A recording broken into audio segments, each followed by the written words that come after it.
विधवा बहू और समाज। एक बार की बात है, किसी शहर में राधिका नाम की एक लड़की रहती थी। राधिका की कुछ दिनों पहले ही विशाल नाम के लड़के से शादी हुई थी।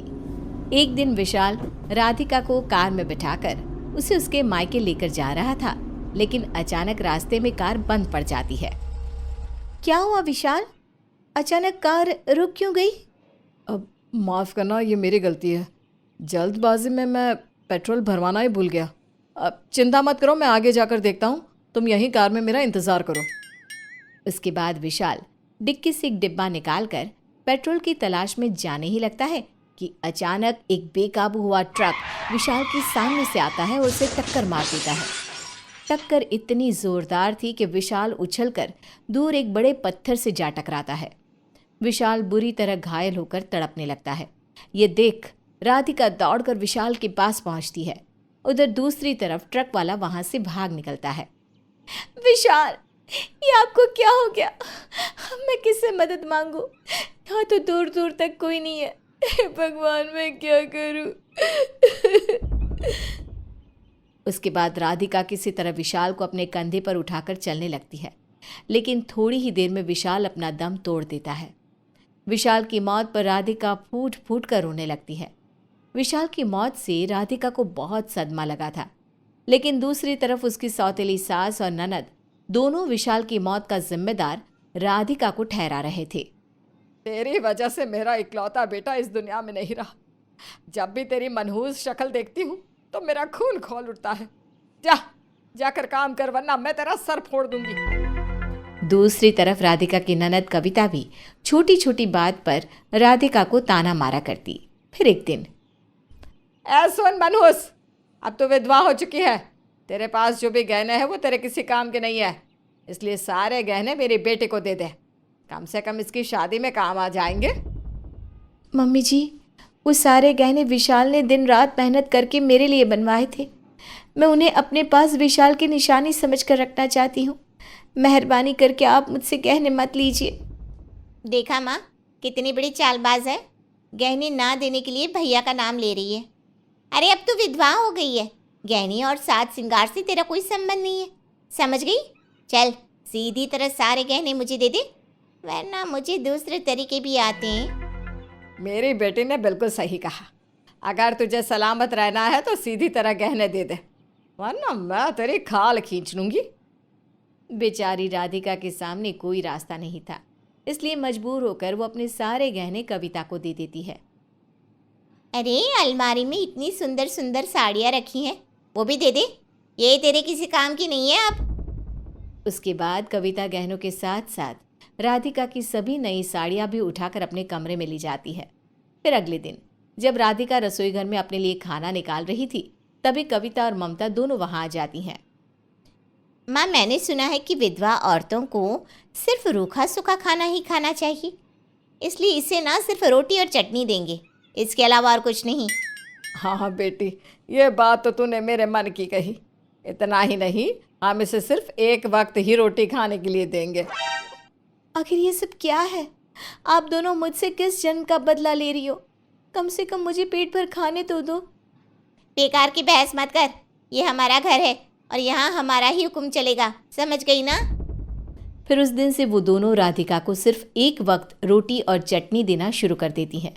राधिका जानती थी कि उन दोनों से उलझने का कोई फायदा नहीं, इसीलिए अपना नसीब मानकर राधिका ये सब बर्दाश्त कर लेती है। इसी तरह कुछ दिन बीत जाते हैं। एक दिन राधिका नहाकर छत पर अपने बाल सुखा रही थी। राधिका के बाल बहुत ही लंबे और घने थे। पड़ोस की छत पर खड़ा राजेश नाम का लड़का राधिका के बालों को देख अपनी पत्नी विमला से उसकी तारीफ करने लगता है। देखो विमला, राधिका के बाल कितने सुंदर हैं। वो अपने बालों का कितनी अच्छी तरह ध्यान रखती है। इतने सुंदर बाल तो मैंने आज तक किसी लड़की के नहीं देखे। अपने पति के मुंह से दूसरी लड़की की तारीफ सुनकर विमला जलकर राख हो जाती है। अच्छा, तो उस मनहूस विधवा के बाल तुम्हें बहुत खूबसूरत लग रहे हैं? हाँ, मेरे बाल तो झाड़ू की तरफ बेरुख है ना। अरे मेरा ये मतलब नहीं था विमला। तुम्हारा क्या मतलब था मैं अच्छी तरह समझ गई। चुपचाप चलो यहाँ से। अगर आज की बात तुम यहाँ छत पर दिखाई दिए ना तो मैं घर में तांडव मचा दूंगी, समझ गए ना? चलिए अब। विमला के डर से राजेश मुंह बनाकर वहां से चला जाता है। ये राधिका की बच्ची जानबूझकर अपने लंबे बालों की नुमाइश करती है ताकि ये दूसरे मर्दों को अपने जाल में फंसा सके। इसका कुछ ना कुछ तो करना ही पड़ेगा। और अब विमला ममता और कविता को राधिका के खिलाफ भड़काना शुरू कर देती है। अरे ओ ममता चाची, जरा अपनी बहू को समझा लो ना। विधवा होने के बाद भी उसका मटकना कम नहीं हुआ। छत पर खड़ी होकर दूसरे मर्दों को रिझाती है। मैं आपकी बहुत इज्जत करती हूँ, इसलिए आपको प्यार से समझा रही हूँ, वरना आप तो जानती हो ना, अगर एक बार मुझे गुस्सा आ गया तो फिर मैं किसी की नहीं सुनती। विमला दीदी बिल्कुल सही कहती है माँ। ये राधिका अपनी खूबसूरती पर कुछ ज़्यादा ही इतराती है। और इसका ना सिर्फ एक ही रास्ता है। हमारे समाज में विधवा लड़कियों के बालों को काट दिया जाता है। उसके साथ भी वही होगा, तभी उसकी अकल ठिकाने आएगी। ये सुनकर ममता और कविता दोनों खुश हो जाती हैं।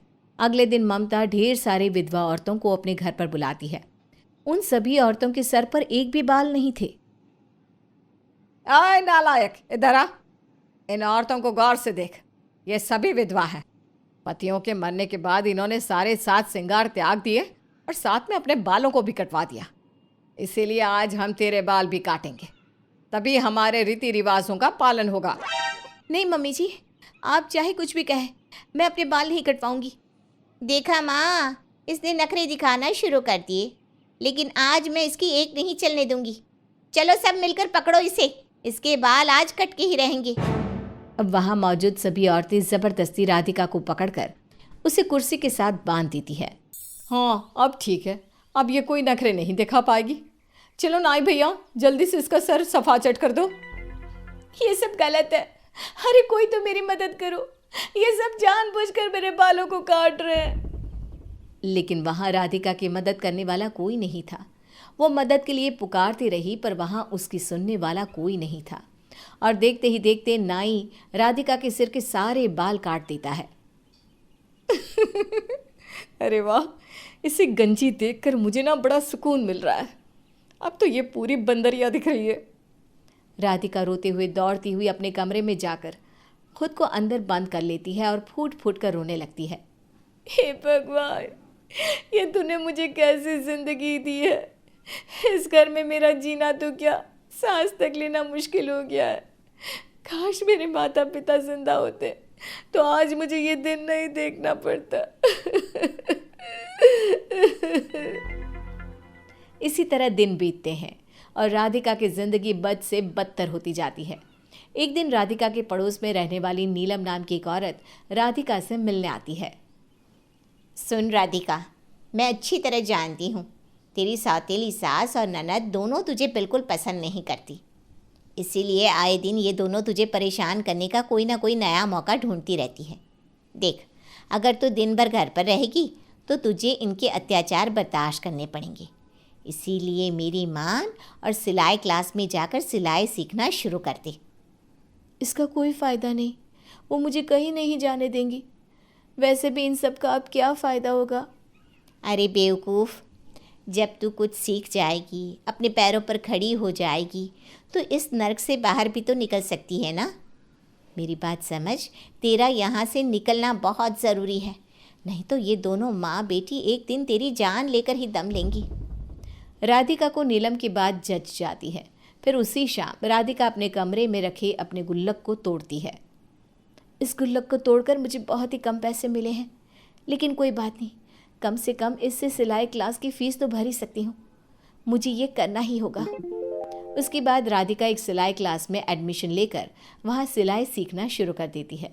बेचारी के पास ऑटो बस के किराए के पैसे भी नहीं थे, इसलिए वो रोज़ मीलों पैदल चलकर जाया करती। राधिका की हालत पर ममता और कविता को ज़रा भी तरस नहीं आता था। उल्टा जब राधिका सिलाई क्लास से थक कर आती तो वो दोनों जानबूझकर उसे कोई ना कोई काम पकड़ा देती। फिर भी राधिका खामोशी से सब कुछ बर्दाश्त कर रही थी। इसी तरह एक दिन राधिका सिलाई क्लास से घर लौट रही थी, तभी अचानक तेज़ बारिश शुरू हो जाती है। अरे, अचानक से ये बारिश कैसे शुरू हो गई? अब मैं क्या करूं? मेरे पास तो ऑटो का किराया देने के लिए भी पैसे नहीं है। मुझे तेज़ी से चलकर घर जाना होगा, वरना अगर ज़्यादा भीग गई तो बीमार पड़ जाऊंगी। अब राधिका तेज़ी से कदम बढ़ाते हुए घर की ओर जाने लगती है, लेकिन रास्ते में अचानक उसका पैर एक पत्थर से टकरा जाता है और वो धड़ाम से ज़मीन पर गिर जाती है। राधिका के हाथ में चोट लग जाती है। वो लाचारी से सड़क पर जाने वाले लोगों की ओर देखने लगती है, पर किसी का भी ध्यान राधिका की ओर नहीं जाता। तभी एक कार राधिका के सामने आकर रुकती है और कार का शीशा खुलता है। क्या मैं आपकी कोई मदद कर सकता हूँ?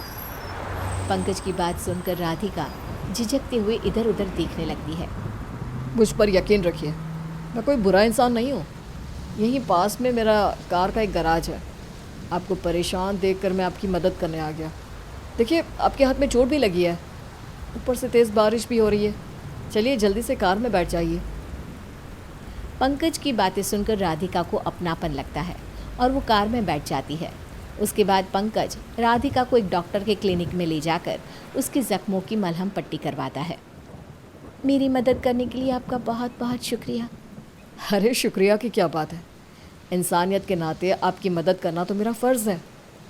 इसके बाद पंकज राधिका को कार में बिठाकर उसके घर की ओर चल देता है, लेकिन घर पहुंचने से एक गली पहले ही राधिका कार रुकवा देती है। मैं यहीं से चली जाऊंगी। अगर मेरे घर के आसपास वालों ने आपको देख लिया तो तरह तरह की बातें करेंगे। पंकज बहुत ही समझदार था, इसलिए वो राधिका को वहीं छोड़कर वापस चला जाता है। घर जाने के बाद राधिका के चेहरे पर एक अजीब सी खुशी थी, क्योंकि इतने दिनों की तकलीफ़ों के बाद वो पहला दिन था जब किसी ने उसे महत्व देकर उसकी मदद की थी। अगले दिन से पंकज अब रोज़ राधिका को सिलाई क्लास से लाना ले जाना शुरू कर देता है। राधिका को भी पंकज का साथ बहुत अच्छा लगता था। उसके साथ होने पर वो अपने सारे दुख भूल जाती थी। लेकिन फिर एक दिन विमला राधिका और पंकज को साथ देख लेती है। अच्छा, तो ये महारानी इस कार मैकेनिक के साथ नैन मटक्का कर रही है। ये बात तो मुझे ममता जी को बतानी ही पड़ेगी, तभी तो तमाशे में मज़ा आएगा। अब विमला अगले दिन जब पंकज राधिका को घर के पास छोड़कर वापस जा रहा था, तभी वहाँ ममता और कविता के साथ साथ मोहल्ले की ढेर सारी औरतों को लेकर पहुँच जाती है। अरे ठहर जा नालायक, कहाँ भाग रहा है? आज तुम दोनों की चोरी पकड़ी गई। हाय हाय, मैं तो तुझे बहुत ही अच्छी समझती थी। मुझे क्या पता था कि सिलाई क्लास का बहाना बनाकर तू इसके साथ रासलीला करने जाती है। तूने तो मेरी नाक कटवा दी। माँ, इसकी वजह से पूरा मोहल्ला हमारे ऊपर थू थू कर रहा है। विधवा होने के बाद भी इसने अपनी सारी मर्यादा तोड़ दी। मैं तो कहती हूँ इन दोनों को सामने वाले पेड़ पर बांध कर खूब मारो। हाँ हाँ, ऐसा ही करना सही रहेगा। चलो पकड़ो इन्हें। लेकिन तभी वहाँ नीलम आ जाती है। ठहर जाओ, अगर किसी ने भी इन दोनों को हाथ भी लगाया तो मुझसे बुरा कोई नहीं होगा। क्यों रे विमला, तू बड़ी जज बन रही है? तेरी सच्चाई बताऊं मैं सबको कि कितने सालों से तू उस किराने की दुकान वाले जग्गू के साथ एक्स्ट्रा मैरिटल अफेयर कर रही है। मैंने कई बार तुम दोनों को गार्डन और सिनेमा हॉल में देखा है। ये सुनते ही पास में खड़ा विमला का पति राजेश गुस्से से तिलमिला जाता है। क्या क्या ये सच है विमला? जल्दी बोल। हाँ हाँ, बोलती क्यों नहीं? कहे तो अभी जग्गू को बुलाकर दूध का दूध पानी का पानी कर दूँ। राजेश के लिए इतना सुनना ही काफ़ी था। वो विमला पर बरस पड़ता है और उसे खरी खोटी सुनाता हुआ घर ले जाता है। सुनो पंकज, मैं घुमा फिरा कर बात नहीं करूँगी। विधवा होने की वजह से इसकी सौतेली सास और ननद ने इस बेचारी का जीना मुश्किल कर रखा है। अगर तुम सच में राधिका को पसंद करते हो तो मैं तुम दोनों की शादी करवाने की सारी जिम्मेदारी लेती हूँ। मेरे रहते कोई तुम दोनों का कुछ नहीं बिगाड़ सकता। ये सुनकर राधिका और पंकज दोनों एक दूसरे को देखने लगते हैं। दरअसल दोनों ही मन एक दूसरे को पसंद करने लग गए थे। तुम दोनों की खामोशी ने मुझे जवाब दे दिया। ठीक है, मैं कल ही सारा इंतज़ाम करके तुम दोनों की शादी करवा दूंगी। अरे ठहर जा, तो ज़रा अपनी ज़बान पर लगाम दे। तू होती कौन है मेरी बहू की दूसरी शादी करवाने वाली? तुम अच्छी तरह जानती हो मैं एक वकील हूँ, इसलिए तुम्हारे लिए यही अच्छा होगा कि बीच में ना बोलो। बेकार में मुझसे बहस मत करो। इन दोनों की शादी करने से दुनिया की कोई ताकत नहीं रोक सकती। अगर तुम दोनों माँ बेटी ने मेरे खिलाफ जाने की कोशिश भी की तो तुम दोनों माँ बेटी पर दहेज और प्रताड़ना का आरोप लगाकर जेल भेजने में मुझे ज़्यादा समय नहीं लगेगा। ये सुनते ही कविता और ममता की बोलती बंद हो जाती है। अगले दिन नीलम सारा बंदोबस्त कर पंकज और राधिका की शादी करवा देती है। इस तरह से राधिका के नए जीवन की शुरुआत होती है और वो पंकज के साथ हंसी खुशी अपना जीवन जीने लगती है।